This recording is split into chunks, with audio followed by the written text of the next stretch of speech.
Greetings, hallo und herzlich willkommen zu einem neuen Video hier beim Vapologen. Mich haben jetzt schon ein paar Mal Leute gefragt, wie schafft man es eigentlich, komplett auf Vaporizer umzusteigen und welches Gerät sollte man dazu eigentlich haben? Dazu erstmal vorweg, es gibt natürlich keine Universallösung, die für jeden passt, weil einfach jeder Mensch ja auch seine individuellen Vorlieben hat.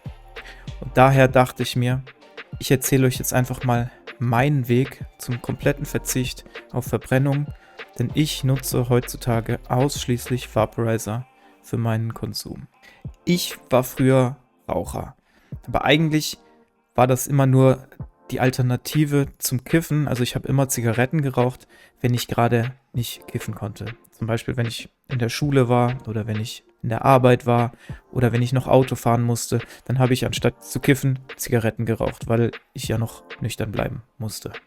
Irgendwann habe ich dann die erste Generation der E-Zigaretten entdeckt und habe dann nach vielen Versuchen und mehreren Generationssprüngen der E-Zigaretten, da hat sich ja gerade am Anfang sehr viel getan, habe ich es dann geschafft, mit dem Zigarettenrauchen komplett aufzuhören. Also ich habe anstatt Zigaretten, habe ich dann nikotinhaltiges Liquid mit einer E-Zigarette geraucht. Und alleine dieser Weg war lang und steinig, sage ich mal. Das hat sehr viele Versuche und auch sehr viel Geld gekostet, mir viele verschiedene Geräte anzuschaffen, bis ich irgendwann eins hatte, mit dem ich gemerkt habe, okay, jetzt schaffe ich es komplett auf Zigaretten zu verzichten und nur noch E-Zigaretten zu rauchen. Aber ich habe immer noch, wenn ich gekifft habe, mit Tabak gekifft. Dazu muss man sagen, ich komme vom Bongrauchen. Ich habe jahrelang nur Bongs geraucht und wenn ich unterwegs war, war das der einzige Moment, wo ich Joints geraucht habe, weil ich die Bong nicht mitnehmen konnte. Da konnte man ja immer für belangt werden, wenn man eine dreckige Bong unterwegs dabei hat. Und beim Bongrauchen auf Tabak zu verzichten, war halt echt nicht einfach. Ich habe das so oft probiert und ich erzähle euch mal eine der schlimmsten Geschichten von mir. Das war, ich habe mir fest vorgenommen, nach dieser aktuellen Packung Tabak auf den Tabak komplett zu verzichten. Dann hatte ich noch Tabakreste für ungefähr einen Kopf in der Bong übrig und dachte mir, jetzt gebe ich mir vorm Schlafen noch einmal einen Kopf mit Mische und dann nie wieder Tabak. Dann habe ich den Kopf geraucht, aber der hat mich sowas von nicht zufriedengestellt. Also habe ich im Anschluss dann nochmal einen Kopf pur geraucht, weil ich ja keinen Tabak mehr hatte. Und da war ich dann immer noch sowas von unzufrieden, dass ich dann ernsthaft raus bin zum Zigarettenautomat und habe mir eine Packung gekauft, obwohl ich es gehasst habe, mit Fertigzigaretten zu kiffen. Im Rückblick war das echt ein krasser Tiefpunkt und ich habe echt gemerkt, ich bin süchtig nach diesem scheiß Tabak. Ich weiß noch, ich habe dann einen Kopf geraucht mit dem Tabak aus der Zigarette und habe mich direkt im Anschluss gefragt, was das jetzt wert? Jetzt hast du so viel Geld für so eine blöde Schachtel Zigaretten ausgegeben, die du eh nicht cool findest. Ich glaube, ich habe mir am nächsten Tag dann wieder eine Packung Tabak gekauft, weil ich das einfach viel besser fand, mit Gras zu mischen, als Fertig-Zigarettentabak. Naja, irgendwann hatte ich dann mal auf einem Festival eine Erkältung und konnte wegen meinem Hals keine Joints mehr mit Tabak rauchen, weil es dann einfach so gekratzt hat und ich mir einfach die Seele aus dem Leib gehustet habe. Und dann habe ich da angefangen, weil ich halt trotzdem konsumieren wollte, nur noch pur zu rauchen und nicht mit Tabak zu mischen. Und so ging das dann vom Hals einigermaßen, wenn ich ganz kleine Züge genommen habe.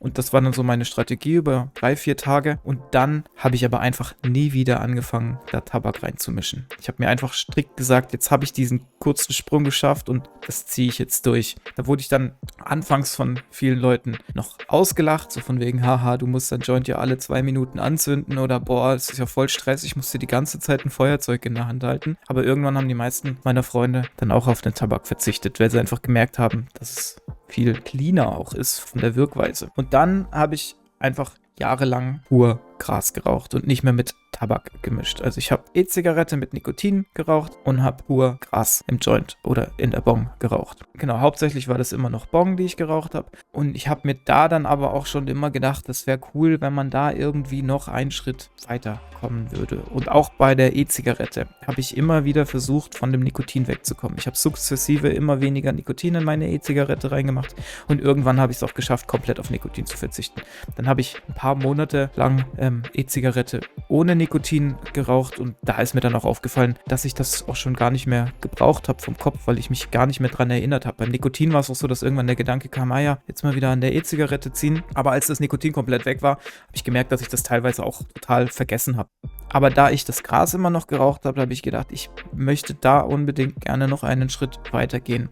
Und dazu habe ich echt mehrere Vapus ausprobiert. Ich weiß gar nicht, wie viele. Ich habe echt viele ausprobiert. Und anfangs habe ich die immer gefeiert und habe dann mal 1-2 Wochen nicht geraucht und nur vaporisiert. Aber nach kurzer Zeit bin ich immer irgendwie wieder dem Rauchen verfallen. Aber dazu muss man sagen, dass ein Aspekt höchstwahrscheinlich auch ist, dass man gerade unterwegs dann halt immer diesen dreckigen Vaporizer dabei hatte, für den man ja von der Polizei belangt werden konnte. Dann wird einem das Ding konfisziert, man hat dafür Geld ausgegeben und das heißt, unterwegs habe ich dann auch nie wirklich einen Vaporizer dabei gehabt, weil das war ja gefährlich. Wenn ich nur Kraut und Papers dabei habe, ist irgendwann das Kraut weg und die Papers sind nicht illegal. So, das ist bestimmt ein Aspekt, der da auch mit beigetragen hat. Und irgendwann war es dann soweit, dass ich Dynavap Vaporizer entdeckt habe. Das Ding war relativ günstig, da habe ich gedacht, komm, das probierst du mal aus. Du hörst im Internet so viel Gutes über dieses Teil. Ich habe mir aber allerdings keine Hoffnungen gemacht, weil man hört von so vielen Vaporizern so viel Gutes und dann probiert man es selber mal aus und merkt, naja, für mich ist das jetzt nicht so. Aber ich habe es trotzdem einfach mal ausprobiert. So. Und ich muss sagen, mit dem Dynavap habe ich es geschafft, komplett auf Rauchen zu verzichten. Ich habe den Dynavap bekommen, habe ihn einmal ausprobiert und gedacht, okay, damit könnte ich es wirklich schaffen und habe mir zum Ziel gesetzt, eine Woche lang nur mit dem Dynavap zu vaporisieren. Die ersten paar Tage waren schwierig, weil ich immer mal wieder totales Verlangen hatte, doch einen puren Bonkopf zu rauchen. Aber ich bin stark geblieben und ich habe dann in dieser Woche, ich glaube so am Tag 5 oder 6, einmal den Dynavap ein bisschen zu stark erhitzt, sodass es innen verbrannt ist. Und das hat mir direkt gar nicht gefallen. Ich habe direkt gemerkt, wie ich da eine Abneigung gegen habe. Der Geschmack war eklig. Ich habe sofort ein kleines Schwindelgefühl im Kopf gehabt, das bestimmt vom Kohlenmonoxid von der Verbrennung kommt. Und da habe ich einfach gemerkt, das möchte ich gar nicht mehr. Ich habe mich so an das Vaporisieren gewöhnt. Und das war das letzte Mal, dass ich verbrannt habe.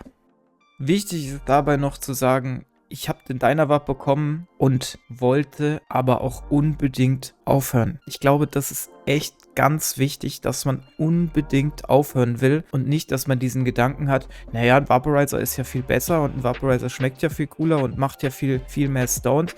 Das wird es erstmal nicht sein. Die ersten Erfahrungen sind bei vielen Leuten, dass der Vaporizer gar nicht so stark wirkt wie das gerauchte Kraut oder vielleicht sogar das gerauchte Kraut mit Tabak vermischt. Denn wenn wir unser Kraut mit Tabak vermischen, haben wir einerseits noch den Nikotinrausch, der dazu kommt und der ist nicht zu verachten, wie so ein Nikotinrausch wirken kann. Und wir haben, selbst wenn wir keinen Tabak benutzen und es aber rauchen, haben wir den, wie gesagt, schon den Effekt des Kohlenmonoxid, der auch eine Wirkung im Kopf ausmacht. Und dann haben wir noch die eigentliche Wirkung des Gras dazu. Das heißt, bei einem Joint mit Tabak ist quasi ein Zusammenspiel von 3 Wirkungen vorhanden. Bei einem puren Joint ist das Zusammenspiel von 2 Wirkungen, Gras und Kohlenmonoxid, vorhanden. Und beim Vaporisieren hat man nur die Wirkung, die vom Gras veranlasst wird, quasi. Ich glaube also, super wichtig ist es, dass man sich sagt, ich möchte unbedingt aufhören zu rauchen und dass man diese Motivation haben soll und nicht dieses, das andere ist viel besser, dann werde ich das jetzt machen, weil das wird es erstmal nicht sein für die meisten. Man wird erstmal irgendwie einen Kompromiss eingehen müssen, bis man später merkt, oh, gefällt mir ja eigentlich viel besser. Der Mensch ist leider ein Gewöhnungstier und das, an das er sich gewöhnt hat, möchte er erstmal beibehalten.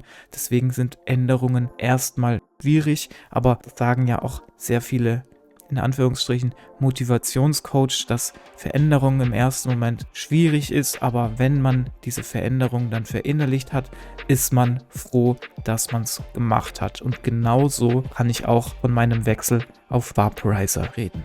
Es war verdammt schwierig und es hat sich echt lange gezogen und auf einer Seite wünschte ich zwar gerne, dass ich den Dynavap früher entdeckt hätte. Ich könnte mir aber auch sehr gut vorstellen, dass wenn ich den Dynavap zu einem früheren Zeitpunkt entdeckt hätte, dass ich ich da von meiner innerlichen Motivation noch gar nicht so stark motiviert war, endlich das Rauchen aufzuhören und dass in diesem Stadium ein Dynavap auch vielleicht bei mir gar nicht geholfen hat. Deswegen, ich möchte gar nicht sagen, dass der Dynavap das Mittel der Wahl ist. Es ist aber einfach für viele ein sehr guter Einstiegs-Vaporizer, mit dem viele Leute es schaffen, ihr Rauchverhalten sehr stark einzubrechen, wenn nicht komplett drauf zu verzichten. Und gerade für Jointraucher hat Dynavap auch irgendwie im Gegensatz zu so einem elektronischen Vaporizer so ein Joint-Feeling. Es hat ungefähr die gleiche Größe, es passt zwischen die Finger, man kann es mit Backenzügen dampfen. Genau, ich möchte gar nicht weiter über den heißen Brei umreden, so das war meine kleine Geschichte, wie ich vom Raucher zum 100% Vaporizer-Nutzer geworden bin. Das war's, Leute. Macht's gut. Euer Vapologe.